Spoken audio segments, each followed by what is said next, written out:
Jeremy Sheppard, welcome to the Process Podcast, my friend. How are you doing? Good. Thanks for having me. Thank you so much for creating the time. I know we were playing a long old game of cat and mouse, trying to find a time that worked for both of us because you are really on the other side of the world right now. Where are you right now? I'm in Revelstoke, which is eastern British Columbia, in the Selkirk Mountains of the Rocky Mountain Range. And what brings you there? I have a tour with my son going on right now after the main part of my travel season. I just got back from Georgia in Eastern Europe with the World Champs. And so now's the time that I take my son and I kind of have like an exciting trip just with him. We embed a lot of cool things within the trip that are real highlights for him.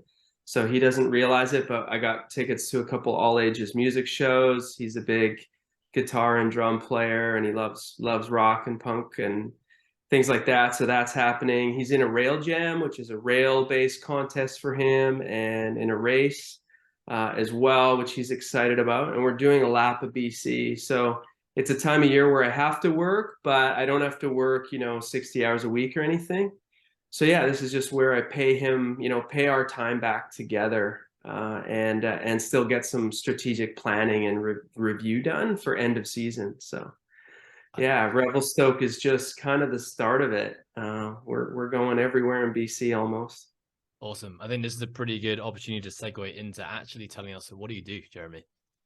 Oh yeah, so I'm the director of health and athletic performance with Canada Snowboard, and so that's the national team for snowboarding, and we have five major training groups. So you've got racing disciplines of alpine and snowboard cross, where they race against each other, kind of like BMX racing. And then the para snowboard disciplines are a banked slalom, which is like a time trial through a course, which is one of the funnest things people do on a snowboard. Like whenever you have spring, music festival at the mountain, they're going to do a bank slalom. It's kind of an amazing vibe and quite an iconic part of the sport. And then they also do snowboard cross. And then you've got your style disciplines, which are half pipe, which has been around a really long time, and then slope style, which has just been in the Olympics since Sochi. So we've had three Olympics with slope style. And then slope style athletes also compete in big air. Have you always had an interest in snowboarding? Has that always been your thing? No, I started surfing about 27 or 28 years ago, after kind of a failed ice hockey career, and other more traditional sports. And I started surfing and it kind of consumed my free time outside of building my career, in my early 20s or throughout my 20s and my 30s. I kind of had a fairly singular focus on surfing, but I also lived in Australia for the part of my career before working with snowboarding. So I actually learned to snowboard on the job with Canada Snowboard. And so that I've only been snowboarding since 2016. So I started snowboarding at about 42 or 43 years old. Can I just ask very quick, how often are you snowboarding right now? I'm on snow coaching about 100 days a year, and then I snowboard myself as much as possible. Outside of that, probably another 70 or 80 days where I'm actually snowboarding to snowboard. Awesome. Can I just go back to being in Australia and surfing? You said that when you were Mhm. surfing, you were building your career. What was your career? Yeah, so I started off early days. I kind of thought, okay, I'm going to be an NHL hockey player when I was a really little kid, like every Canadian from where I was from, wanted to be. And then I didn't get drafted and I didn't even come close. And I really didn't even have a near miss career where it's like semi-professionalism or anything. But what I was able to do is play a bit of university college type stuff, get some things paid for starting, university. And that's a great sort of North American thing. And I thought, well, I guess I'll be a hockey coach. And I coached hockey during this time, during university, and it was terrible. It was like I was so confronted by it as like a young man. I was like 20 years old. My own career was coming to an end, and those dreams, I was dealing with that, accepting it and, committing to a new path and then taking action, right? Like I was following some pretty difficult steps when your dreams are crushed, right? And when you're stubborn too, you hold on to your dreams pretty long time, right? I'm very, very, very stubborn. And so I held on to my dreams way longer than it was realistic for. And I was processing that. And then I could see all these young kids that I was working with that I genuinely liked. And then I would interact with their parents and I like wanted to commit murders. I was like, these are just terrible, terrible. Like these people are not, this is not sport for the right reasons. It was abhorrent. And I didn't even realize it because I had played at a higher level, right? So I kind of bypassed the level that I was coaching, and it was good level. Like these kids could become something good, but they were just kids. Like they're in the 10th grade, you know, and it was not pleasant, and it was not positive, and it was not healthy, and it was not respectful. And I just thought, do I really want to spend the rest of my life in hockey rinks? There's a big world out there, and I wanted to see it, but I thought I wanted to see it through coaching hockey. And so what I kind of did some soul searching. I realized, because you got to understand, at my age, it's not like I could just Google like, who am I or what do I want to be, right? There's no internet at this stage. So I'm in university. We are using typewriters. Like, I'm sure a lot of your listeners are laughing, like, how freaking old is this guy? But it was coming soon. And I like heard about this, like these people that would just coach physique, like coach physical preparation. And dude, I'd been like down at the YMCA lifting for the sake of my hockey for the longest time. But there weren't people walking around with clipboards, right? Like this was the YMCA, man. Like you learned your new exercise off the dude with the spray tan that did competitions on the weekend. Like that's how it worked, right? So this is how you do, tricep press down, and, like I'm learning anatomy in the gym, right? Just being a gym guy, right? And so I kind of thought, okay, well, at the higher level, there's people that do this, but I knew nothing about it. And so like I recommitted to my university classes, just trying to pick things that sort of made sense for that. So I discovered that I could become a coach while also like learning about anatomy, physiology, and psychology. And so I really gravitated and found a major concentration in like coaching and human movement and physical literacy and all that kind of stuff. And I did an undergraduate degree. I was really interested in humanities, so I did an undergraduate like minor in Canadian Indigenous studies, and I wrote poems and did creative literature and stuff. But then on the other side, I was studying organizational psychology, how teams work, how culture works, how tribes evolved. I took anthropology classes, so I kind of like accidentally found a bunch of passions that intersected, but I hadn't really found a way to, like, I hadn't really found a career. There was still a threatening prospect, and that prospect would be, I won't figure out exactly what this is, and a major organization won't call me, like the US national team won't just call me out of the blue and say, we heard you're doing great work up there in the middle of nowhere, So there was still that threat. I didn't know what it was becoming. And then a few years later, I graduated, and I had essentially gotten an academic scholarship after my athletics was over from the teams, the other varsity teams. And they employed me as a strength conditioning coach and essentially gave me the equivalent of an athletic scholarship.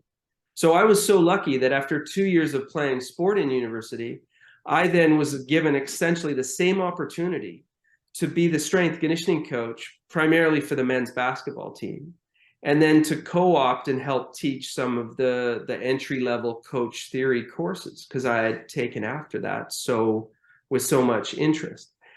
And that sort of pathway allowed me to discover the general coaching pathway in Canada. So that's where it really clicked for me. So that's when I said, okay, there's something called the NCCP, the National Coaching Certification Program. And I went to those those courses in the bigger cities. And I met all other coaches who were wanting to work with elite athletes in specific sports. And I realized I'm going to do this in this thing called strength conditioning. And then I found out, this is still like early days, no one has an email yet, but I found out that there was this organization in the States, and you could write to them and send them money, and they would send you journals and things like that. And I joined, I reached out to the NSCA and like never heard back, right? And then before I knew it, there were things like websites, and they had a website and all this kind of stuff. So then I finally signed up in, I think, 1998. And I was a member of the NSCA, and I really felt, okay, now I kind of have an idea. I can see other people doing this. And that was my start, strength and conditioning. I kind of came around it trying to be like, I want to be the guy that's not the hockey coach, but not the physical therapist or the massage therapist or the doctor. I want to be in between. I want to be the person where there isn't a gap between, being physically superior to your opposition and then beating your opposition. I want to be the guy that knows both worlds and can be a translator and make sure that that works. And so, yeah, strength conditioning was that path, and it was wonderful. And I've been here, there, and everywhere with it. But yeah, and then now strength conditioning is a part of what I do. But I lead people in these 5 disciplines who work on we have doctors, physical therapists, chiropractors, massage. We have a fuel team, which is comprised of a dietitian and a very forward-thinking naturopath who does a lot of incredible stuff with nutritional medicine and gut health for us. We travel a lot. We're living the endless winter. We have health issues that can be, in part offset by, nutritional science. So it's really cool because I get to do that leadership stuff. I'm really close to performance because I travel with the slopestyle team and coach with them. And then there's been all this space in between. Okay, that's an awesome story, but I'm curious to know about that space in between, because Sure. yeah, what happened post university? You get this opportunity, you get a scholarship to work with university teams. Obviously, an amazing opportunity, a great head start in your career. But what happened in that big chunk that now brought you to this opportunity now, which is what you're doing with the snowboard team? Yeah. So after university, I was really grateful. Some of the programs I designed had so much plyometrics in them. I'm surprised, I'm not in jail for abuse.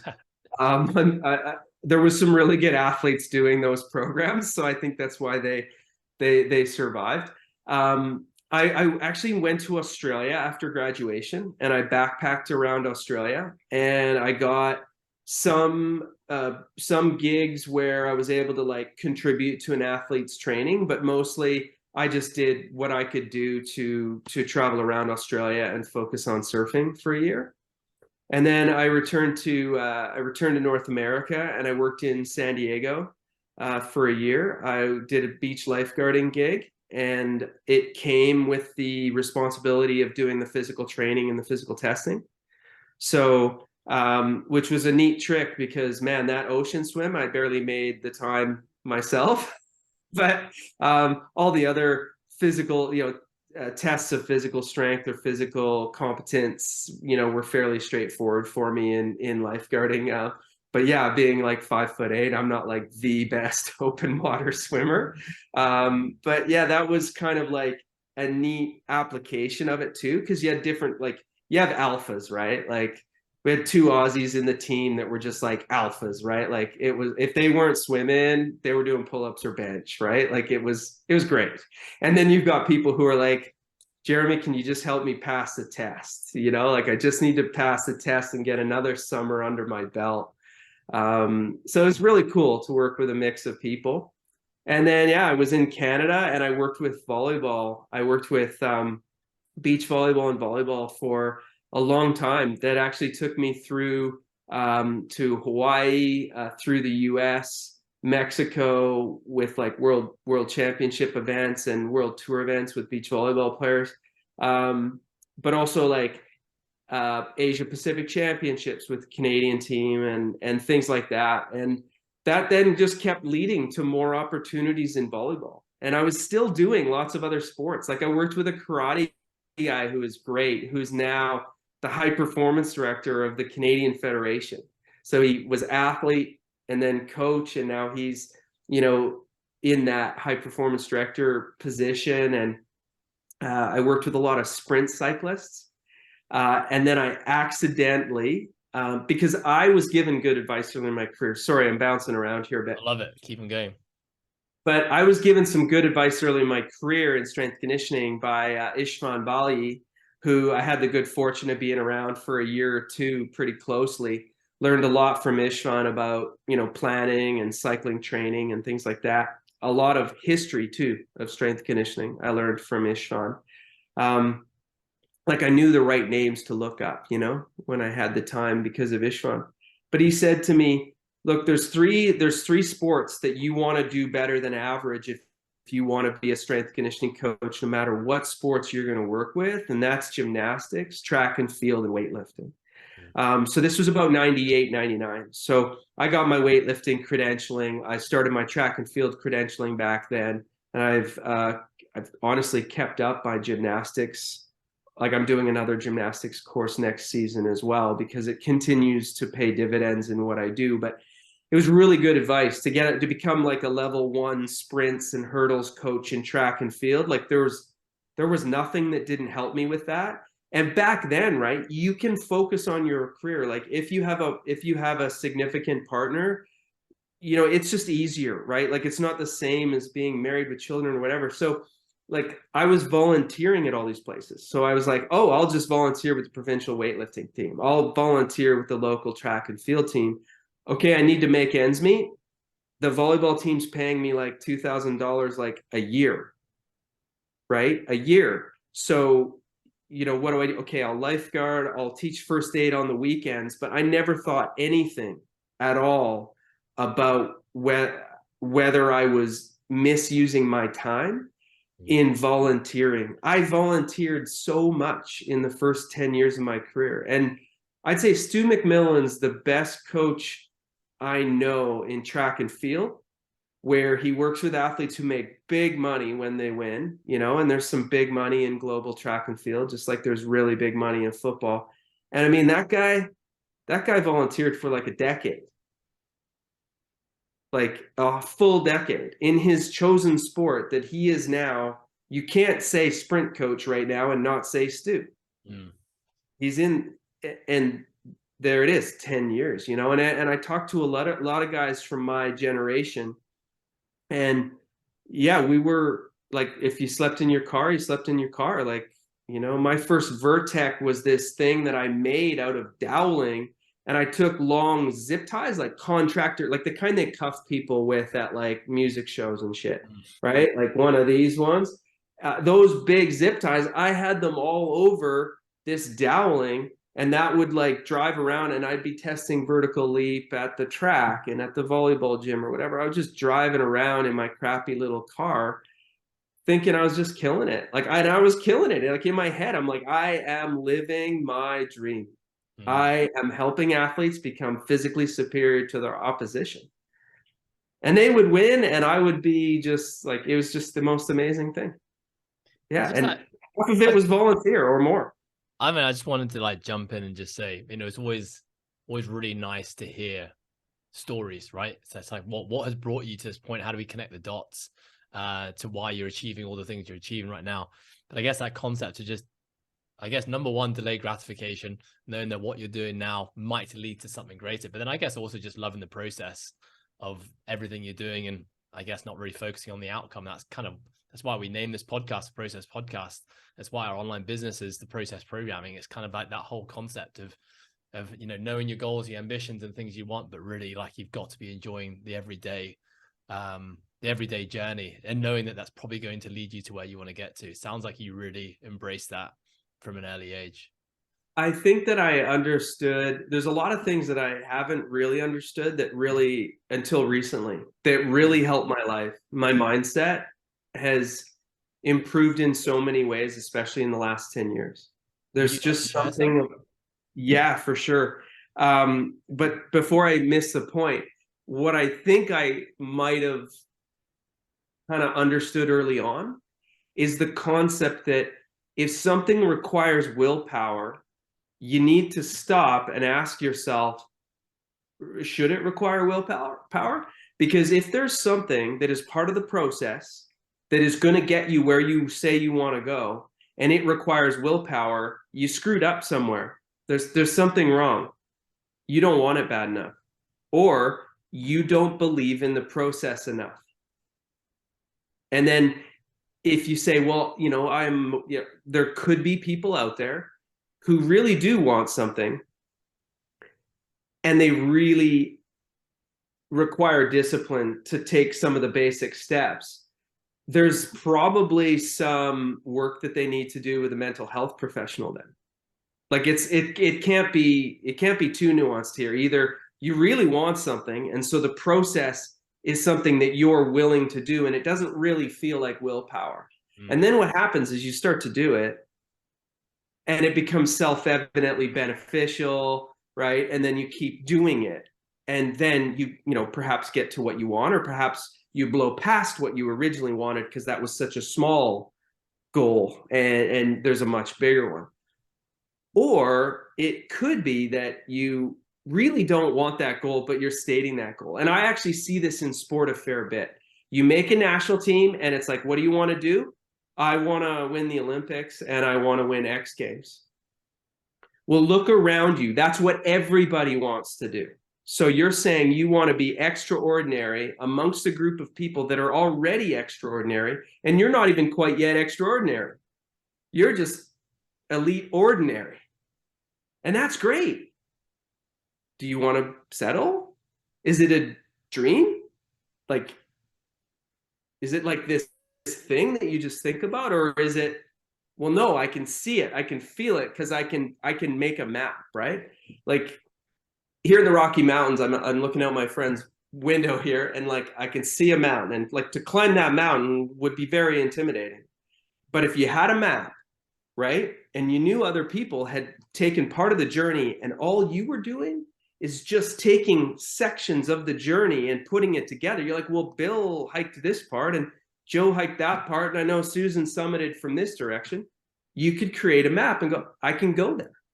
I can go there this direction because it's possible, because there's sections of it that other people have done. And I think that's how we need to look at taking these dreams, making them goals, bring them a little bit closer, and creating that map for it. And I seem to understand that when I was younger, that if something required willpower, it was a time to stop and reflect.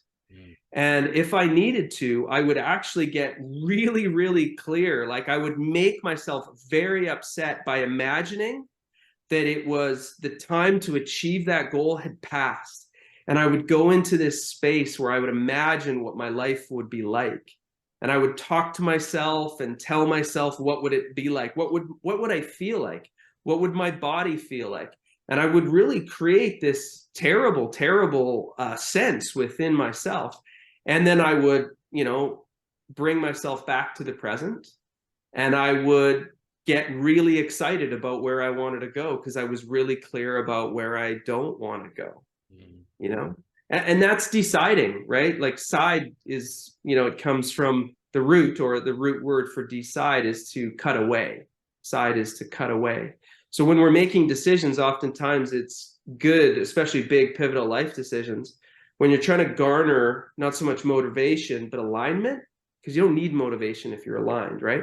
So you're trying to garner alignment. Sometimes it's really good to actually look into door number 2, the terrible, terrible option. Like, if I don't, look what's going to happen, and you can really imagine the consequences within your life and go to that scary place and then come back and then be like, that's not so steep. That's not so hard. I got this.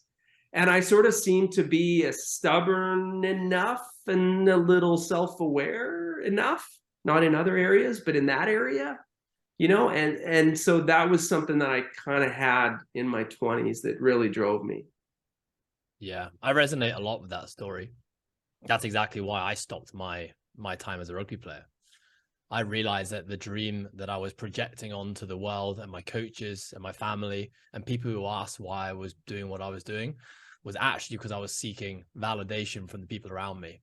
it sounds cool to be a professional rugby player. It sounds cool to play for your country. It sounds cool to play in front of 40,000 people. But actually, deep down, I didn't really want it. And a big part of it was actually I enjoyed the process of training and being in the gym and seeing what I could achieve in my body more than I enjoyed actually being on the field and playing. And that was just something that shifted over time. And you're right, I love what you talked about with willpower, in that, if you're having to rely on willpower, maybe something's amiss. And I realized after probably over 2 years of getting through each week with willpower, that something wasn't aligned, and it was just getting tiring. And I was left feeling unsatisfied and unsuccessful, even if I would achieve what others would think would be really good things. And I think that's, I was lucky to have that life intervention at an early age to tell me, okay, and I think that's what then created clarity in me, in the same way it created clarity in you. And I also love what you're talking about there with the concept of, sometimes we need to draw inspiration for who we want to be. And then sometimes it's seeing who we don't want to be. And that can be applied to other areas of life. And, I think having both of those options and using both of those is super powerful. Sometimes going all in on one can bring negative results, and going all in the other could bring, but I think having both of them is yeah. I think spot on for sure. Like, man, I really resonate when you talk about your rugby career. I mean, my hockey career was at a lower level. I did BMX racing as well, but that, to me, that was uncompromised. There's no family pressure with that. There was not a lot of other people in my school did it, and I did it, and I achieved a few things. But like, to me, those are the two comparisons. Like, my hockey and your rugby, we were maybe in it and for the right reasons until a point, and then we didn't notice. And then it took us noticing, and then it was like, wow, what did I learn from this? And then I think about, like, I just did BMX racing because I loved to go fast, and I love to go over jumps, and I love to race against other people. And I mean, my last BMX race, I was like, you ride children's bicycles, right? That's BMX racing. You're riding a 20-inch bicycle. Like, I did that as like an age group guy, like seriously, like, you can race into your like late ages. It's a whole culture of it, right? And I did that at like the age group world championships or something like that, like well into my 30s in the over 35 category or something. And it's funny how it's like, it's just a completely uncompromised thing. How I had, the sport, that was sport for me, like pure, like just desire and satisfaction. And then hockey was responsibility as well as some desire. And then the responsibility was an identity. Yes. And it wasn't the authentic identity. And it, like, I swear it was 2 years where I was like, it shouldn't make sense if you're a hockey player that you enjoy summer training more than winter training. Like, something's wrong, right? I loved running up hills and carrying heavy things and, picking things up and putting them down. But like, the actual like game day is like, I'm not even the same person as I was. Like, game day, I used to be so nervous, and I I gave myself OCD. Like, it was crazy, right? Like, I'm not the same person, and I'm actually a really pretty relaxed older adult now, like, but back then it was a duty almost. Yeah, in the end. I had to shed that identity. So I started surfing. Yeah, I mean, it sounds like very, very similar stories. It was never hard to go and do weight training when every other rugby player didn't want to do weight training because they wanted to be playing, and I was the only person that wanted to do it. I think honestly, that's what gravitated me towards something like CrossFit, because it's kind of the sport of training. To get good at the sport, you just spend a bit more time in the gym doing the things you love. Cool. Tell me about, I mean, listening to your story about all the different teams that you worked with, I can see that providing a lot of experience in giving you the ability to, I guess, like, look at what a sport requires, and then using your skill set as a strength and conditioning guy to then know, what can I do to now, drive high level performance. And I'm guessing, like, moving into snowboarding, it's kind of funny to hear that, the role that you do now, you only started snowboarding at 42, but I guess it was kind of just another repeat of what does a sport require and what do we need to do to enable people to be great at that sport. Yeah, for sure. And snowboarding, it's not my first speed. Like there's speed disciplines in snowboarding, but to clarify, my job as the director is one of my jobs, and that's the health and athletic performance, staffing and delivery and integration. But I primarily do all of that leadership work in the spring and summer. And I joined the slopestyle program as a coaching staff member. So there's 4 coaches and we travel around together. So I'm not tapping the, like we have the good fortune of having an incredible team. I don't tap the greatest of all time at, switchback 16 and say, hey, this is what I think you should do with your switchback 16. But like kind of nobody else does either at that level. It's more like we are like coaching the management of their training volumes, how many jumps they've had. And then I'm there with biomechanics, insight if required, and all of that, takes place behind the scenes.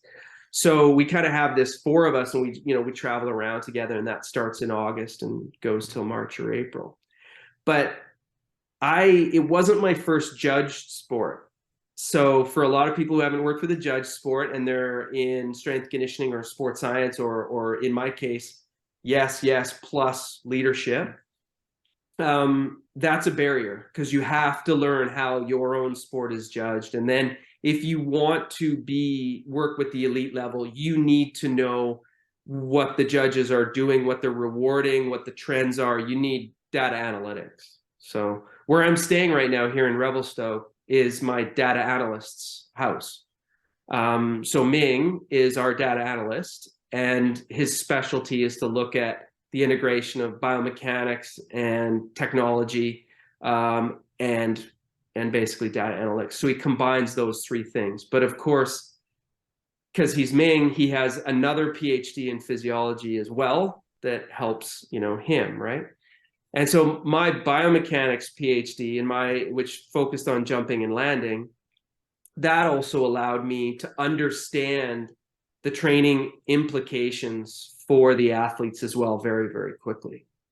So I think that's like kind of a key thing is that I'd worked as a performance director for Surfing Australia and helped establish the Surfing Australia High Performance Center, which we were the only country that had the money to do it. Before that, I was at the Australian Institute of Sport. I'd worked with racing sports. I did BMX myself, so my ability to come in and learn about snowboard cross.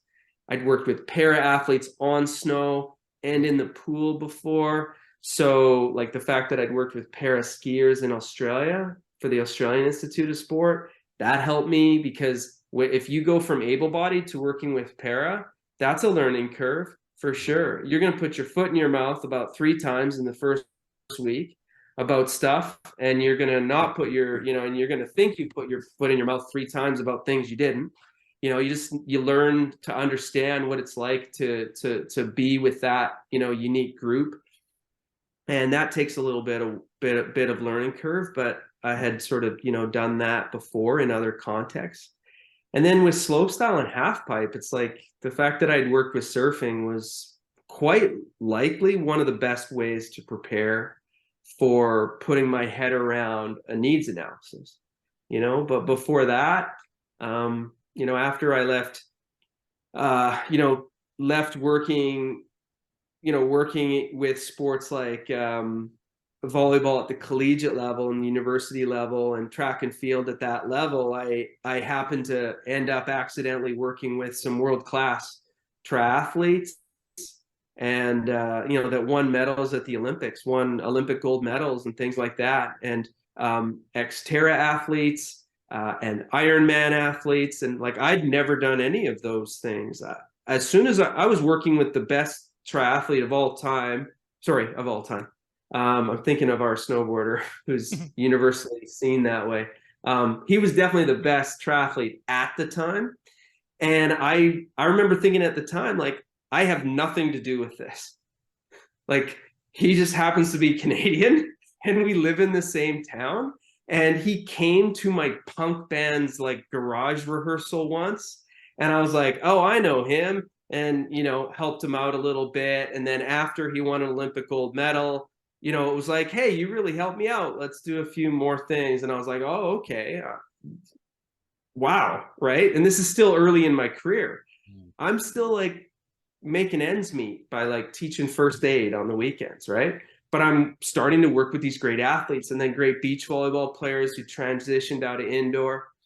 And then I essentially made my way into a situation. I'd completed my master's degree and did my master's on like evasion sports, basically rugby and Aussie rules. And I didn't play rugby growing up, and I wasn't born in Australia. I'm an Australian citizen, but that's because I just lived there for so long, right? And so another example of having to learn other sports, like I still consult a National Rugby League team via their staff in Australia. And in for 3 years straight, I consulted an NRL team, as well as having a fair bit to do with doing coach education with some AFL coaches and working with an AFL side part time for a year while I was in Australia. And none of those things were ever my focus. Mm. But I just happened to have this interest in how people perceive and change direction, and developed an assessment around it to differentiate between basically fast movers and fast thinkers. Because somebody as a rugby player could be then categorized as a fast mover and a fast thinker. Well, that's probably the best player on the pitch. But you also have some players who might be assessed on a sprint or a change of direction test, and it's pretty mediocre. But then if you involve a decision, they are, in open space better or closing a gap, depending on the context. And so knowing that there were rugby players out there like that and Aussie rules players out there, I got fascinated by that. And then before I knew it, I'm working with the New York Jets in the NFL, and I'm flying back and forth from Australia to do general sports science consultation with them. And like I said, it's the story starts out. For the first 10 years, I was mostly volunteering, but then it's just before you know it, you just keep working on that goal and on that path. And I never played rugby. I've been to the Rugby World Cup and watched like 6 matches at Rugby World Cups. I've never played rugby, right? And I have been to AFL games, and I never played AFL. I can kick an AFL ball, and I've never taken a snap in a real football game. And I worked in the NFL, and 2 weeks ago I consulted an English Premier League football team, and my soccer status is essentially I watch my son play in the house league in my local, like my town, which has like 2,000 people. So it's him and his 8 friends, and they run around and play. Like I know nothing about, I don't even like soccer, to be honest. But my presentation was on, the foot and the ankle, and next presentation's on leadership. So yeah, I guess my journey, like through Europe, through Australia, the Australian Institute of Sport, I guess just enjoying the process. Sorry for the pun, but that's the name of my snowboard, by the way, too. It's a Burton Process. Oh, really? Yeah. Yeah. It's the same one that it's the same model. Like it's kind of the Mark McMorris model. And he's a top athlete in our sport. But yeah, sorry for the pun, but yeah, I just really enjoyed the process. And when people say to me, they hear my job and they say, you have a dream job. And I say to them, I'm also selling it to you because I love it. Like I can't explain it without telling you how much enjoyment I get out of it. But it's been that way my whole damn life. Like my whole life, I've always just enjoyed the process, even when I was literally looking through the console of my car to see if I could get like more food, being like some food. And I never thought there was a problem, because who cares? I was like 25 years old, and I was working with like this really fast track and field guy and this really fast swimmer and a really fast cyclist. And, if I didn't have faith then, a couple of years later, I was working people who were on the middle of the podium at the Sydney Olympics. Like, you got to have faith too, right? I had faith in myself, but not cocky, like just quietly confident, you know, and just stubborn, I guess. Oh, it sounds like you had a lot of earned confidence as well. You've done a lot, and when you achieve things, it always helps with confidence versus, I guess, false Yeah, confidence. for sure. For Yeah. sure. I mean, I Yeah. was just a side tangent you don't have to get into. You know, as someone who played multi-directional sports my whole life, I've never heard of fast thinkers and fast movers, but makes a total amount of sense to me. So thank you. I'm going to think about that a lot more now. So I got to give credit to my colleague, Tim Gabbett, because he articulated that way in some papers that we wrote on rugby league players. And it's a really good way to articulate it. Yeah. Because what you can do, like imagine you have 80 rugby players at an academy. What you'd essentially do if you did 3 different tests, you do a straight sprint, you do a change of direction sprint, and you do a change of direction in response to a stimulus. Yeah. So I developed a test to create the stimulus. And then what you'd be able to do is this guy's fast, but not a great thinker. Runs the 40 great top speed, whatever, but not a good thinker. And that could be a training. So folks like that fella go into that group. But then you might have people who are fast and they're great thinkers. Those are your best players. Put them into the group where you just try to have them play every Saturday, or if your games are on Saturday, right? Because they're like, just make sure you're healthy, right? Because you're the alpha. Obviously, you can strengthen strengths.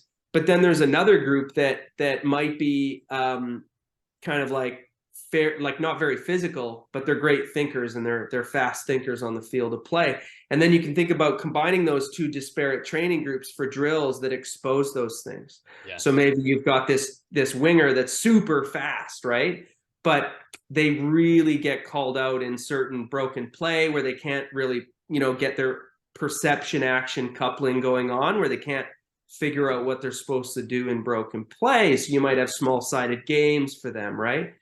Whereas you might be emphasizing some sprint mechanics in the other faster thinkers and what they perceive, and then you can go down a whole rabbit hole of really cool perception training, which is like, that's like a whole nother podcast, but it's like really cool, like how to basically train people to see less essentially in order to see things faster in a sequence.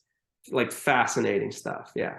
Yeah, I mean, I'm trying to think about parallels that we would have had, and I always think about like sportsman versus athlete, and the athlete is a physical specimen who can do everything in isolation. I guess like a combine test, you know, they nail the combine test, and then the sportsman is that person who has like flair, technique. They read the game well. You know, they punch well above their weight given their lack of physical prowess, and like you said, that the athlete that's the hybrid of the two is the champ essentially. Yeah. And for me, like when I worked in rugby league, it was profound because the big names that played a lot of minutes, that made a lot of plays, that were super critical to the team, it was surprising their pure speed within the team was not remarkable. And this was a top team. It was finishing top of the table. I was very lucky that I was asked by that team. They were already doing that. Like when I met them, they had won the premiership. So it's not like I turned silver into gold or anything like that. But they were really good, right? And you'd be looking at like the 17, 18-year-olds that they had brought to town to kind of learn to train, that had no probability whatsoever of playing a first grade match that season. They were often faster than like franchise players. Like out of the 3 guys that made the franchise really click at that time and made the most money between the 3 of them, only one of them was really in that faster group. What The other 2, what's that? What did they have? What made them franchise players? They were incredible at the reaction decision-making assessments. So they essentially controlled play on the field, and they completely deserved it. Like, and bear in mind, when I say they're slowing amongst a group of professional athletes who play for the top team in the country at the time, in a country that's really good at that sport, right? So they are what we categorize as they're tier 5. They are elite athletes, but their speeds were, just within that player group that not that great. But they would blow everybody away on the reactive agility tests that we developed, which is basically anticipating whether someone's going to cut off their left or cut off their right within a few steps. And so everybody gets the same scenarios, like left cut, left, right cut, that kind of thing. So there's these different scenarios. Everyone gets the same ones, but they get them all in different orders, so you can't anticipate them. And so that's how you can create this reliable stimulus. And these players would, these top players would all be in the top, 10% of that test result. So you can almost look at like a salary list was based on that test result. And the fastest guys, they're still on the field, but they're not necessarily in the playmaker positions, or like a fullback really needs to read the play, because the play's coming at them while they're, performing a skill and then having to transition to a whole different skill. So they have to have incredible perception decision making as well. But there's other positions where I suppose it was okay that they were speed demons, and they needed to learn their game sense too, right? Because a 30-year-old is going to have a lot of different experience and essentially game skill than a 20-year-old. So, now I'm thinking about your sports that you were exposed to, with things like volleyball and rugby, where you are reacting to an opponent or something that's happening that's uncontrollable and you don't know what they're going to do. So then going to snowboarding, where you kind of see your track in front of you and what you have to achieve. What are now the differences? Like, how important is those reaction tests? Are they still valid in a sport like snowboarding, where ultimately nothing is really changing in front of you other than what you already know and what you see? Yeah, it's a good question. I think where we would go with snowboarding is, like, if you're in a racing sport, you're riding over terrain features and what's coming up. Like, that, like, it's not like mysterious, like, oh, there's a right turn, I thought it was left, like, you really know what's going on. And in snowboard cross, you're vying for that position. And so it's things like, do you have the fitness? Because some of the courses are really long. Like, do you have the fitness to train? Because you think about the energy you need to win, but you don't just show up and get one run and, oh, I won. Like, you have to compete through a series, right? And the better you do, the more you have to get back up there and go again. And it's very demanding. Whereas in freestyle, like the pipe, you do your, 4 or 5 hits on the pipe and then you're done. And you have to have the fitness to train, hike back up, or, sometimes you take a chairlift, but you have to have the fitness to kind of practice. But in snowboard cross, like, it's on for the whole time. And in alpine, it's on. So there's a whole energy system aspect. And then there's particular strength things. Like, they have to be strong in the start. You don't want to give away too much at the start. That's a timing thing and a strength thing. So literally, like, how to improve your start, get stronger and practice your starts a lot, right? So figure out what's holding back your technique, get that model going a little bit better, but also get stronger and get more powerful in that position.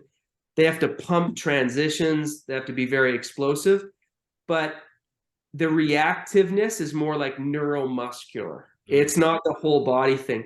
They do have to react to someone falling and move around crashes, maybe even jump over top of people, that kind of stuff.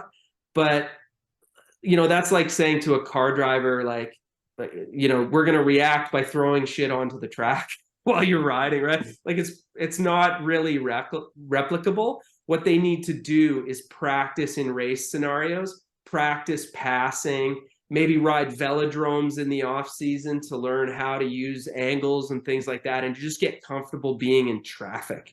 It's about riding really fast with people around you and being the badass where that doesn't bother you. And then in like slope style, you're aware of where things are, just like the pipe.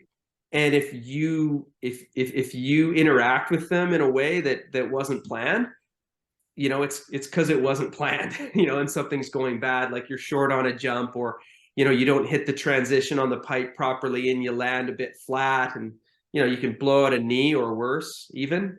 with that kind of stuff. So our testing and our assessments are we sort of track, on the mindset side, the movement side, and then the medicine side. So I kind of roughly categorize all the different cool stuff that we could do into those three categories to kind of give them like a broad generalization and a simple way to help the athletes understand what it is they're getting involved with. And so under medicine, you have, our various people that do, like, say, biological testing, medical reviews, a full musculoskeletal exam. And then we have our movement stuff, which is our therapists and strength conditioning coaches. And then our dietitians and our nutritional science stuff, that's a medicine pillar. And then you have your movement, which is like things like your force absorption, so landing assessments. So how quickly can you land? So these are force plate based assessments. How quickly can you land and stabilize? So we're looking for, when somebody lands on a force plate, of course, their force goes from nothing because they're not on the plate when they're in the air, and then it fires way up as they land, and then it drops back down, and then it stabilizes. We can look at how quickly you stabilize as a measurable quality. So how quickly you settle into that squat when you land from a height. So we replicate this in isolation in order to be very valid with, okay, this is your force attenuation, because a stronger person can absorb force over less period of time, or at least they have the capability if you teach them how. So neuromuscularly, they need some strength, or the landing will overwhelm them. So if they have the strength, but they land and they're very rigid and boom, they don't absorb it, you can teach them. You can teach them through drills, but you can also just teach them through actually coaching it during drills, and they'll get better, and that will make them less prone to injury in our sport. And we have lots of papers on this. So like we can, post these papers. People can look at these various papers on the landing assessments as well as the injury incidents. So being able to land fast and attenuate the force is really, really critical for all of our disciplines, because they're airborne. All of them are airborne. It's just the slopestyle and half pipe athletes are the most airborne. They are way up. And the half pipe athletes ideally land on the pipe, which is low impact, if they land in the right spot. But in slopestyle, they can't help it. There's just the way jumps are built. There's going to be some higher impacts. So we also, if we're worried about that particular athlete, we track them with a microsensor to get the impacts that they have, the total impacts and the severity of them. That's another thing that Ming does for us. So in addition to data analytics, that would be one of our streams of analysis, is, the force impact from the microsensors. And then while we're on the force plates, we look at an explosive counter movement jump. We look at squat jump without a counter movement in order to essentially have a comparison of stretch shortening cycle inclusive qualities, and then what's your power without the stretch shortening cycle. That's quite relevant for our speed disciplines as well. They're often holding isometrics, essentially, let's call it a net isometric. I mean, muscles are doing all sorts of stuff while we're not moving, and the earth is snow, like the snow is flying underneath us. Like, there's a lot of cool stuff going on in your muscles, right? It's pretty cool nerd science about muscle physiology. But let's call it a net isometric, because their hip and knee are roughly staying the same, right? They might fire through a section and have to hold their edge in that squat. And they got to hold it, and they got to hold it. And if they break their form, their edge bites a bit and they slow down. So you are literally trying to be that much stronger than the person behind you, but you have to be stronger on your snowboard, not just the best deadlift or the best squat or both. The best clean would be nice as well, but you would need to also make sure that that's showing up in snowboarding strength for their ability to hold that line. Because if they can stay true and not drop their shoulder or do something weird that changes their edge, that takes them off that true arc, then they might have to fly and actually gap something coming out of that corner. And that's that isometric to just, there's no counter movement. It's just whoosh, straight up. and they've got to kind of clear it more horizontally. Whereas a slope style athlete, they have amazing vertical jumps. A lot of people don't know this, but we tested hands on hips. Their stretch shortening cycle it's great. And I worked with volleyball players, like Olympic male volleyball players. That's what I did my PhD in, was jumping and landing in volleyball players. And so I know what good jumps look like, because volleyball players have the best in the world because they jump the most. But slopestyle snowboarders would really surprise a lot of people. The hands-on hips height that they get is quite impressive. But then you look at their sport, and they're constantly doing smaller amplitude counter movements, popping onto a rail, popping off of a rail. And when they pop off that rail, they have to do a twist, right? And that twist is often, aesthetically pleasing. And so there might be actions that are not purely like the most efficient biomechanical way, but on purpose, right? It's like, no, I'm going to wait for that rotation and bring it around because there's a real aesthetically pleasing aspect to that. And that's also difficult, right? So execution, difficulty, and amplitude are primarily what they're being judged on. So how they execute their jump is really critical. Not just, hey, he got a lot of amplitude, but man, it looked ugly. Like, it's got to be amplitude, execution, which is style, and then difficulty. What trick are you doing? And so pop, or that impressive counter movement jump, that's something like we monitor that like weekly in slopestyle on a force plate, because that's really critical, as well as things like critical ranges, right? Like, let's check in on your ankle range. Let's check in on your hip range. Let's make sure we got good hip internal, good hip external. Super important. Let's check in on that thoracic, cervical range, everything, because they're rotating and they need those ranges, or it will show up somewhere else in a not pleasant way. So there's quite a lot to it. I don't do it all, right? Like, I just make sure it gets done, but there's, lots of people like, for slopestyle, Sven is our main strength conditioning coach now since the last Olympics, because I needed to step back from the day-to-day of doing that in the spring and summer so that I could, focus on my other duties. And so he focuses on that, and that's almost all that he does. He has a little bit of snowboard cross, a little bit of para snowboard, and then he's solely focused on slopestyle programs, and the bulk of the athletes based where he is are slopestyle athletes. So I say all this, we got all these different tests and all this. I don't do them all, right? Like, I'm not actually like doing like 45 people's ankle range of motion every week, right? That's, other people do that. I just love the nuance and detail, though.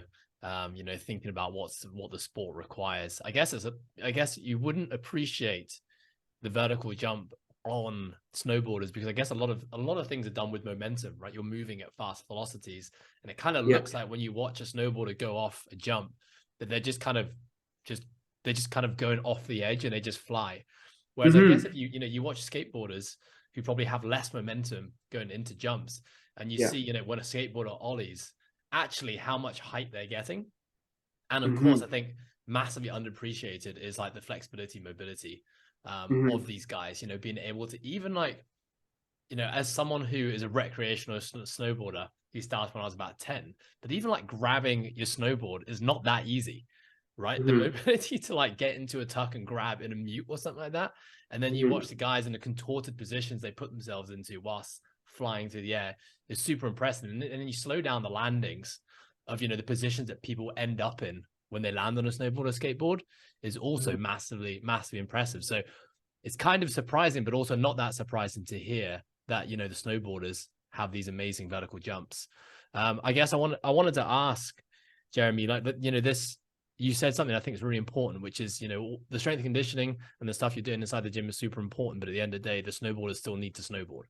Like, it's actually being on the snow and doing whatever their event is, you can never take away from that. So balancing, and you're not going to have a standard answer for this, but, balancing time in the gym versus time on the snow. How do you balance that? And like, how do you break up a season for a high level competitive snowboarder? And I guess that each discipline is going to be different, but what are some of the main themes we're seeing there? Yeah, I think it's going to depend on the country and the context a lot, as well as the culture within the country too, right? Like if you're in a country where there's a high sort of physical culture, a high consciousness for physical culture, you're it's more likely that the athletes that you're working with in that sport are maybe already aware that there's things that they can do outside of snowboarding. Like I'm in a position where like I don't end up really working with anyone that isn't already really talented, right? Like I either help find future talent or they're already talented and I'm like working with them, right? So it's not like they're like, oh, really? I should warm up. Like, is that a good idea? It's more like, yeah, but I don't know how, or I want to do it better, right? And so within that pathway, you've got to consider like what is their normal environment. So here there's a couple countries in Europe that do really well, given that they have zero or non-existent mountain culture whatsoever. Like the Netherlands has people that like make finals at World Cups in slopestyle snowboarding, and they actually are not Netherlands passport, but grew up in Colorado or Wyoming or somewhere where all of that would make sense. They're from the Netherlands, and like their program is like when they're at home, they skate and do strength conditioning. And you can tell they're good at strength conditioning. Like my colleague Rob's works with them and they're solid. It's like, dude, they're solid. They are like, they can all snatch and clean, and they're like any sort of thing that most strength coaches would value, they can do it. Their hamstrings, like your hamstrings need to be really strong. Your squat pattern needs to be really, really tidy to be a freestyle snowboarder, because you need to have like a full squat and not be out of balance, right? Some people can full squat and their head is ahead of their toes, right? That's kind of what mine would look like. But at least my shoulders are in line. Everything has to be in line. Like you got to have a vertical spine. You got to have a hip that moves like that. And so all of these athletes can squat, or they wouldn't be at this level. But like he's got athletes like their Olympic lifts are tidy, like really good, right? But they live a polarized life. They go to snow and they ride the crap out of it, and they maintain the strength that they have, using like accentuated eccentrics, flywheels, stuff like that. They travel with it. They're habituated to it. That is something that that's not a stone that they're going to leave unturned, because it's something they can totally control. When you're at home in the Netherlands, you're not going to be detracted by snowboarding. So you're going to skate and you're going to be basically an S&C athlete, and they're getting results. And there's athletes from other countries where it's similar. Whereas let's say you're from New Zealand, you get a winter, June, July, August, September at home. You get a daily training environment, a home training environment, and then essentially you have to move to North America. So now you're essentially traveling around North America. You're unlikely to be anywhere for more than 2 weeks. So you're cobbling together a physical preparation plan while also accessing midwinter snow. So how do you do that very well without those resources? The New Zealand and Australian athletes, they have to adapt to that. Then for those of us in the West, so we're in like Western Canada and Western United States, we are able to essentially look at periods that don't have so much polarization. We have periods where they're not on snow for short periods. But if they're not on snow for a longer period, it's usually because of an injury or a choice. Like it's after the Olympics, I'm actually not going to snowboard in May, June, July, or even August. They might take 4 months off, which would be a really long period of time. But we can snowboard at my home resort until May 21st, and that's where we're based, right? Whistler Blackcomb. And so, but they're not competing after March. So that's a period of getting stronger. So we would expect them in our context. We'd say your off season starts now. We give them a mental break for a little while, and then we get them to decide what day they're coming back to be all in all the time again. Because it's hard, like people kind of want to recreate, and you got to hold the line and go, we're a national team. You don't come back half-ass. Like you're in or you're out. Like you're in and you deserve like all of our attention, or you want some more time. So sometimes they take a week and then they come back for one workout and go, I need another week. And you go, cool. And that's their post-competition break. And sometimes we check in with other people, like their mental health professional or their mental performance coach or other people. And we're like, what should you be doing? So basically after a competition break, we still have tons of good training, and it's free. We don't have to fly anywhere. They just go up. So they'll snowboard 3-4 times a week with a coach, but you're not missing gym, not that time of year, because there's no upcoming competitions. It is time to get better on snow and off snow. And we set those KPIs, and they are generally at that time period, unless they have been nursing an injury that needs a really reconditioning focus. If they're healthy on April 1st, we want them, getting stronger April and May, unless they're a senior athlete whose strength is already undeniable, right? But most of them, these young kids, they need to move up a bit with their strength, and that's taking place then. If they achieve that in April, May, and June, then we then kind of decide on how much, how we tweak their preparation leading into August when they're back on midwinter snow. They may get back on snow a little bit in June and July, but again, it's just fun snowboarding on a glacier, or going down to Oregon and snowboarding for a bit. But it's not something where we're like, oh yeah, we're going to taper, right? Like we're not going to taper for you to go hit a few rails on a slushy glacier and get a suntan and then have a couple beers with your friends. Like that's called summertime shredding. Sounds great. Please do it. But it's sort of like, you can also go to the skate park and just skate. But when I show up at the skate park with heart rate monitors and lactates and rubber gloves on, we're training. Like it's serious. We're training, right? So you're all in for that. And that's why those are, early in the morning when the skate park's empty, right? So we kind of do that stuff. Their fitness gets developed over the summer. For some of them, that's a larger focus. Depends on whether they're like, how they go at altitude, depends on their blood, what kind of workouts they're going to get. So it could be like maximum aerobic speed work. It could be a lot of energetic work, like medicine balls, sleds being pushed, burpees involved, whatever, like different sort of metabolically challenging things. But usually what we're doing is tweaking it down to some specific energy system work that's going to help them, making sure that we get in low end endurance at that time period, something where they can keep nasal breathing the whole time, like gear 2, maybe gear 3 nasal breathing stuff, if you know the Brian McKenzie gears. So that's what I'm referring to there. So that work is going to get emphasized in there.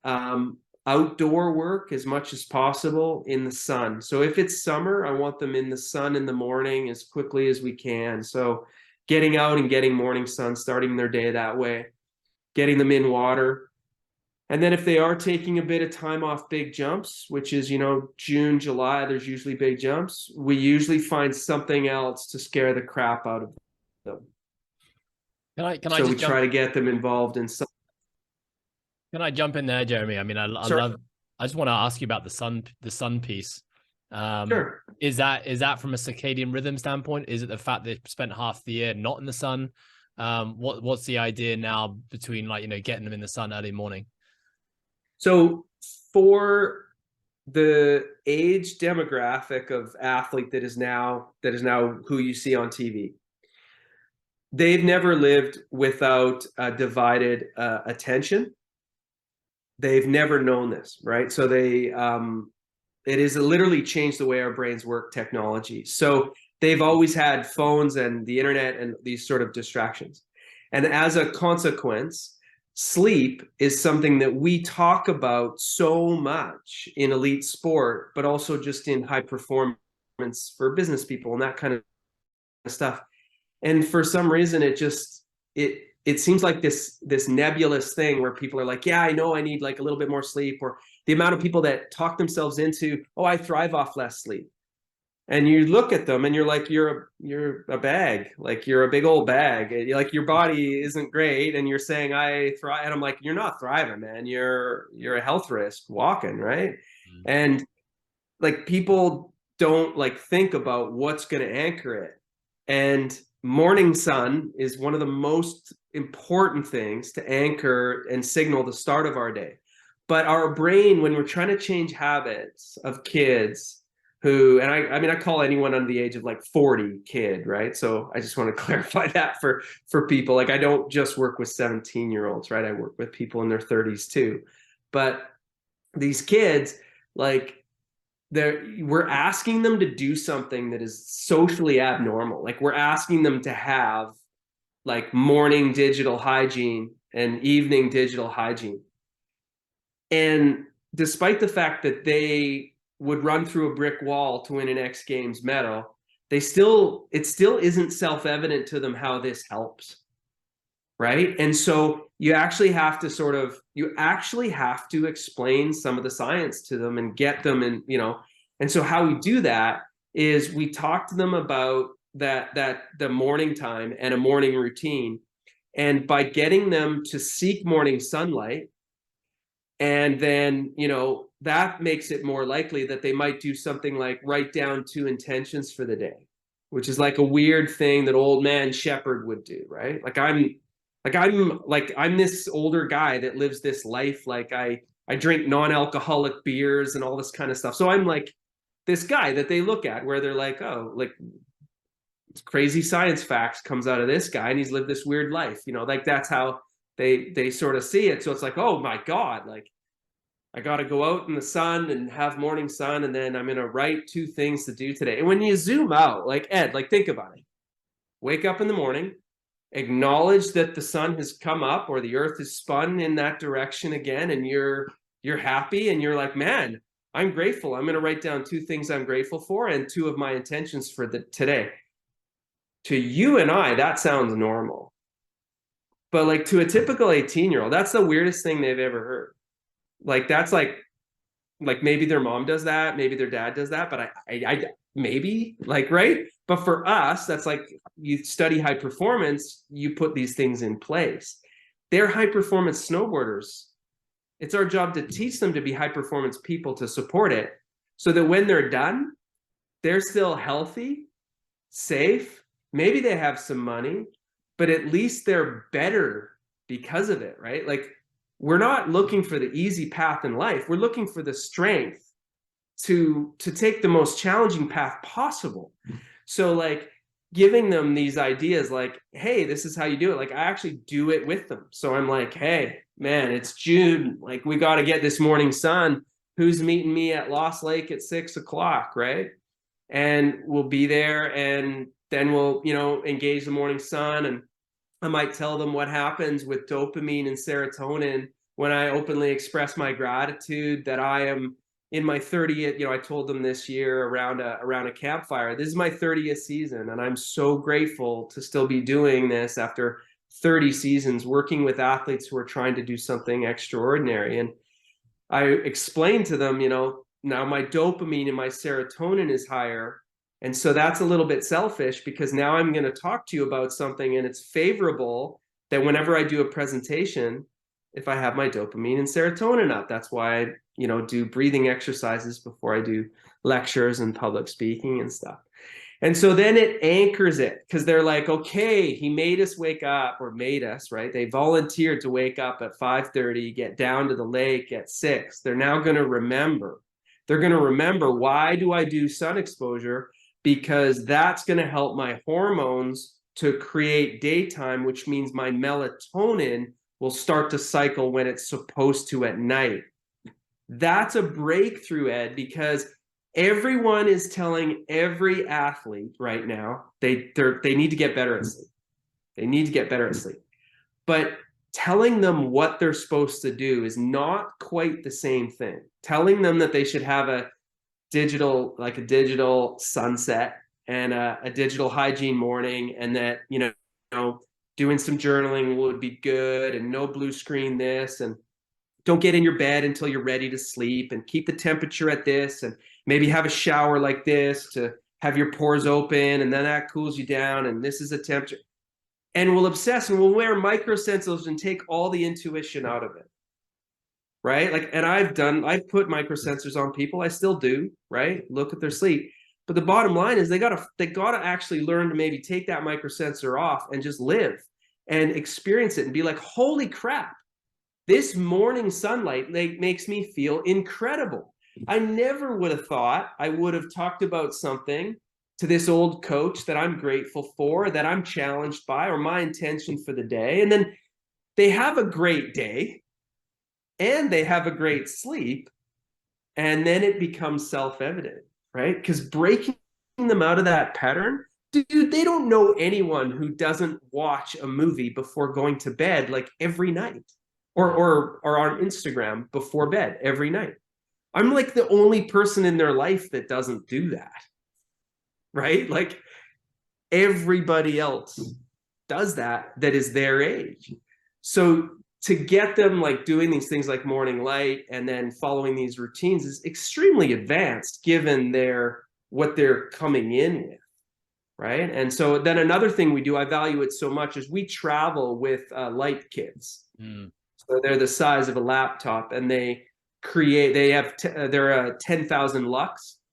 And so when we go to Finland in November, right, the sun's only up for about 3.5 hours, and I wouldn't really call it sunlight. It's just more there's light, and then the rest of the time it's dark. So that's something that we have on in their accommodation. So they have their breakfast or whatever around this artificial light, and we travel with that right until about mid-March. So right about till this time period. I love it. I mean, your processes, morning light, journaling, gratitude, having an intention for the day are all things that, and again, like I said before, I had life interventions that made me realize that these things are powerful and brought a lot of value to my life. So they become anchors. And like you said, I've created my own narrative and story as to why it's important to me. So now it's not hard to do it. And it's cool that that's the same approach you're taking with these kids. Cause I can imagine, I'm thinking about me as an 18-year-old. There's no way, because you read about it, you heard about it, you knew that every successful person in the world was journaling and getting 7+ hours of sleep, but everyone thinks that they are different. I'm the exception to the rule, and I totally understand that if we can achieve more by doing less, that's essentially what we're going to strive for. If I can still achieve high performance and sleep less, not have to do the journaling, not have to do the meditation, not have to do the stretching, not get in the sunlight, then of course I'm going to want to do all those things. But I love that. I had a feeling that's why you were doing it, but I love that that's something you're bringing into it. I do think that probably younger folks these days, there is more of these conversations happening on things like social media and the internet, which I think, especially in the last kind of 5 years, has come into high performance sport, but also just mainstream media, where I'm now seeing, young athletes still in secondary school or high school who are, journaling and meditating and seeing value in it because their heroes and their inspirations are talking about it now. And I guess it's, the vulnerability part of you sitting around a campfire and sharing, how it impacts your life. There's just a power of vulnerability and sharing struggles and sharing how you feel is super powerful, connecting people and inspiring other people to maybe want to make that change as well. Yeah. And I think that the vulnerability piece, it's funny how just how quickly like things become like commonplace. And so like vulnerability now is something that a lot of people talk about, but I think it's really good to define like what you mean by that. And so for some people, it's like almost like being blunt and honest is vulnerable. And it's like, well, No, no, that's not how I see it. Like I see vulnerability as where you kind of assess the social risk, and you are confident that your truth that you're about to tell is something that will actually help, for the better, change someone by giving them a reference point. And so by things like vulnerability is not just admitting your mistakes or admitting your flaws, but it could be if you tell your truth in a way where you're saying like, I'm trying to, like, I can demonstrate empathy by making a comparison and then normalizing what you're feeling. Yes. Because so much that what is happening with an exchange where people say, oh, that was cool, he was vulnerable, and that was really like strong of him or strong of her, or I didn't expect that from her at that time and I really admire that. That's great, that's what you saw. But what was really special afterwards is it may have taken someone else from a defensive position to a cooperative position. Yes. And you may not even notice it. It might not even show up till their behavior later, but that shows up later. It's like that person's a real person, and they wear their strength on the inside. They don't pound their chest and they don't talk tough. They just are tough. And, I think it's cool because I work with a whole bunch of people who on the outside are just really relaxed, normal people and don't act tough, but they're tough. Like my physical therapies lead, my chief medical officer, that's Therese and Michaela. Like they're tough. They're tough people. They're super capable. They're very compassionate, great, amazing humans, but like they're tough. And so the athletes can see it. They can see, oh, Michaela's got this thing going on. They can see part of her life, right? That's the thing, is like, if we approach our work and understand that no matter who you are in a team that we're working in, we're all in the business of behavior change. That's all we're in the business of. So our skill acquisition coach, that's Dr. Chris Bertram, right? So he's literally in the business of behavior change, because when he does his job, people acquire skill faster, retain it for longer, and execute it under a greater variety of conditions. That's how we win. But that's behavior change. Coaching someone is behavior change. Improving someone's morning routine or evening routine in order to create a better daily training environment for them so that they can train more and stay healthy mentally and physically. That's behavior change. It's all behavior change. So how can someone trust your advice if you only show them your role? Right? Like my role is to be a professional, director with very little biases, and I need to value movement, mindset, medicine, and oversee all that. And that's like very bureaucratic way to look at it. How are they going to buy in to the journey with me if they don't know me? They just know me and my role. Well, he's just a tough guy strength conditioning coach who has a fair bit of authority in another job. That's what it looks like to them. A guy that travels with us that could be a tough guy strength and conditioning coach. No, I'm out there falling on my snowboard, trying new tricks, asking them questions, learning from everybody. And some people say, man, after 30 years of coaching, like I'm doing my level 2 snowboard coaching, I'm finishing it at the end of this season.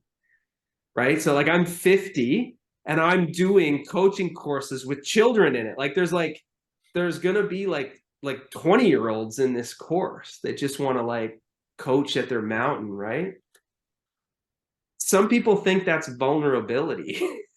I'm like, no, I work for the national team. I should so freaking know all this stuff. And I coach them when they first get out of surgery and get back on snow after a period of rehab. I'm the one that coaches their technique. So like, that's not like, oh, I have to do this. I'm like, I get to do this. That's not vulnerability to be like, oh, I'm a beginner. It's like name a day in your life where there's not something in it where you're a beginner at. Mm-hmm. Like, no matter how badass you are, you don't like own every room that you walk into. You're a kook somewhere. You're a dork somewhere. right? Like the first time someone comes into your gym, they probably are, you know, some people anyways, they would be overwhelmed. It would be so uncomfortable for them. And that would be vulnerability, coming up to you and being like, I'm so nervous, Ed, but I'm just forcing myself to be here. And you're like, what do you do with that trust? You know, now because you can see it, they're vulnerable and they admit it. And they're like, it took me everything to get up the courage to be here. I don't want, I don't like how I look. I don't like my energy levels. This is what I want. And they might open up to you about, I don't know, lost a relationship. And this is this huge thing in their life. And you're about to go on that journey. Like if you stand there with your sleeves up a little bit and you got pretty good guns, right? And you just stand there and kind of intimidate, you're playing into everything that they wished wasn't there. Mm. Everything, right? And so they want to know you, Ed, the compassionate person, the person that's fallen, the person that's been in this position. Because somewhere in your life, maybe not in the gym, maybe never in the gym, but even the best jock out there is, you know, the best soccer players on, you know, on the team might be, you know, pretty timid when it comes to something in school or something like that. Everyone's got something that just scares the crap out of them, right? Or they just feel like they just can't master and they struggle with it.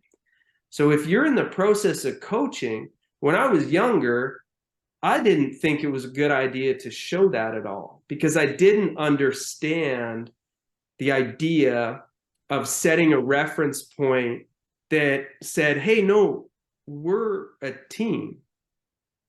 I understand. You have a limitation. Let's accept it, but let's commit to what you want, which is this new thing, and let's move forward together. I've done this before. I've done this myself, and I've done this with others.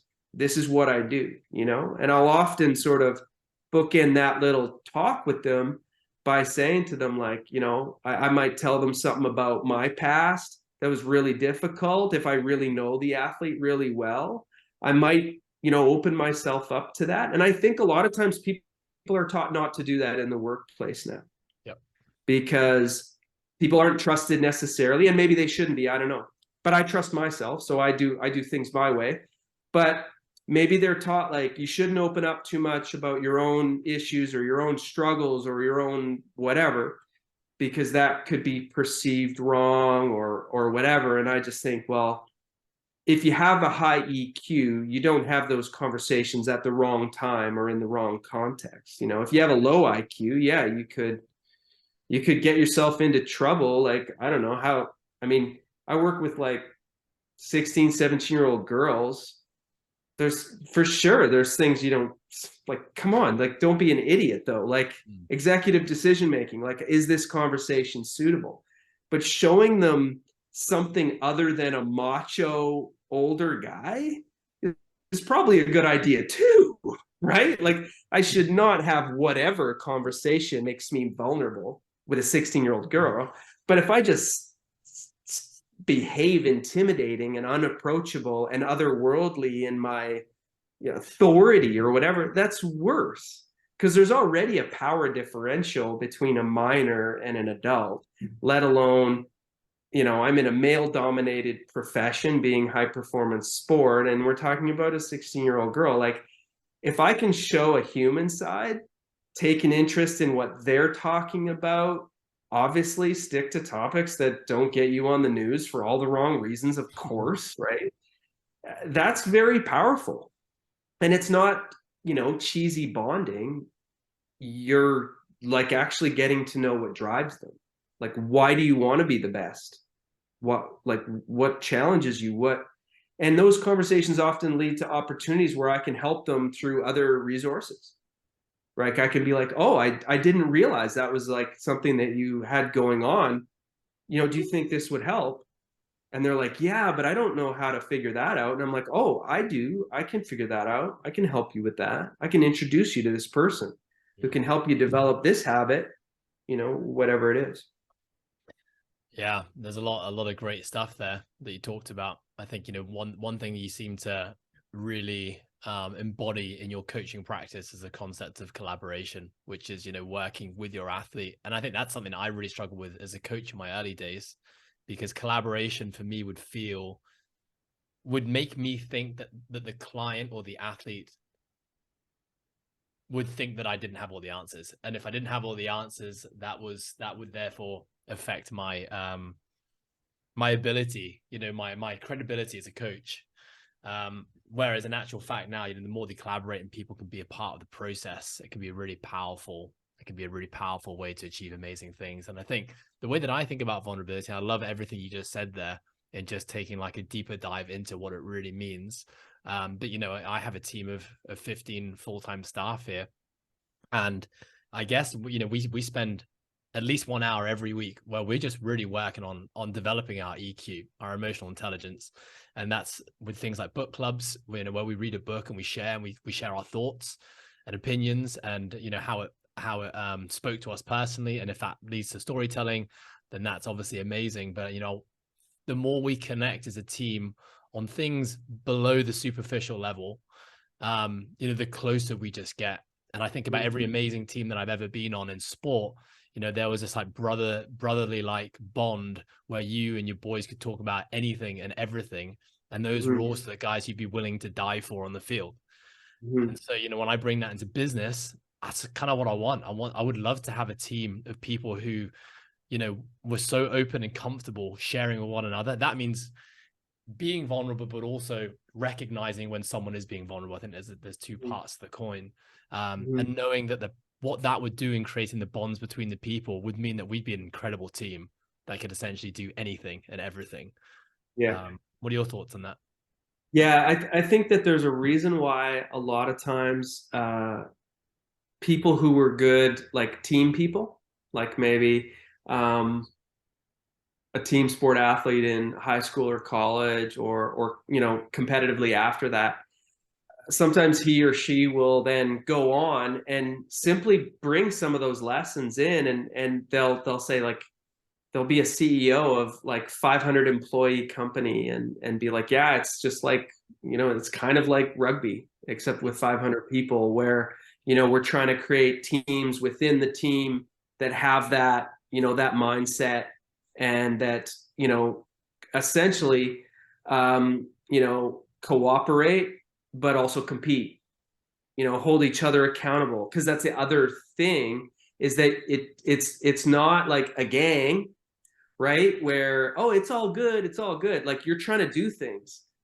right? It's a work team. You're trying to get things done, right? Like, my friends that I go surfing with, I don't need anything from them. I don't need anything. When I go for a planned, surf trip with my two good surf buddies that I mostly do most of my surf trips with, we might talk a little bit about work.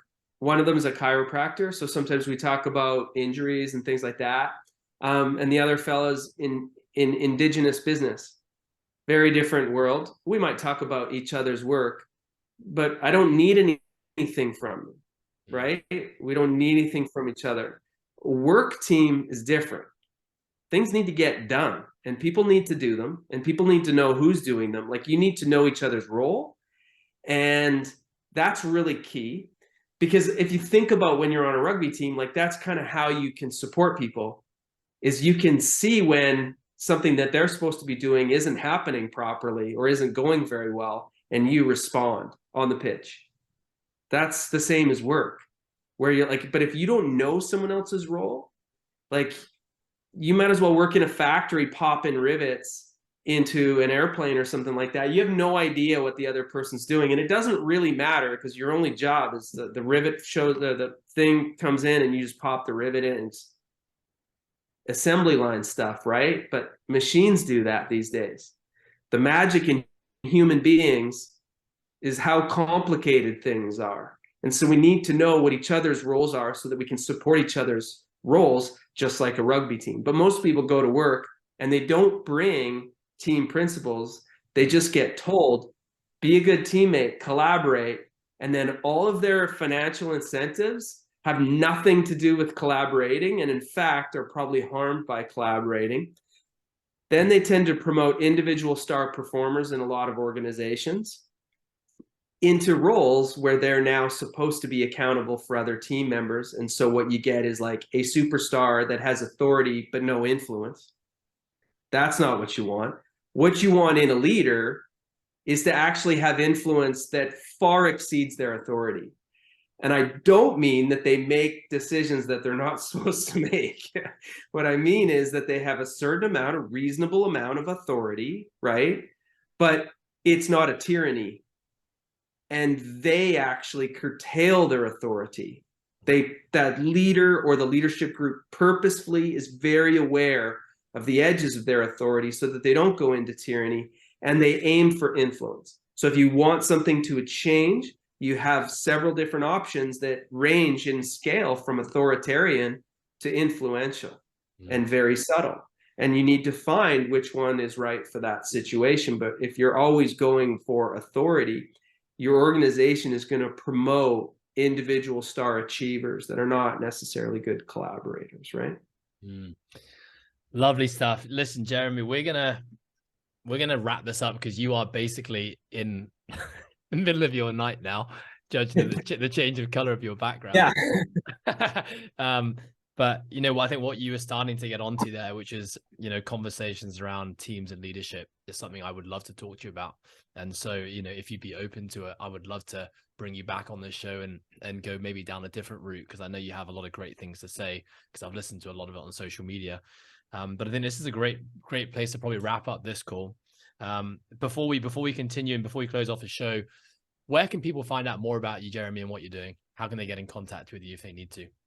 Yeah, so I use Instagram under Sheppard Coach, and my last name is spelled Sheppard, so Sheppard Coach. And I haven't been on Twitter in a really long time, but that's also I have that. And then yeah, that's essentially about it. I have a couple business names that I own and websites that I own, but I haven't exactly decided what to do with them. And I'm honestly not procrastinating. I'm just not in a hurry for that. With right now, my work takes up the time that it should, and it's really fulfilling. And then I'm trying to be the best dad on the planet. So I put a lot of time into that. So yeah, so I don't have like a business website or anything like that. But yeah, people can reach out to me through Instagram if they like. Legend. Well, Jeremy, this has been a very, very enjoyable conversation. It's great to actually jump on this call and talk to you. And as I said, I would love to have you back on the show. I think we've got a lot more to talk about. I think you've got a lot more to share. And I would love to share that with our listeners. So for the time being, thank you so much for your time, for your energy, and for sharing everything. Yeah, it's been a real pleasure. It was my pleasure. Thank you very much.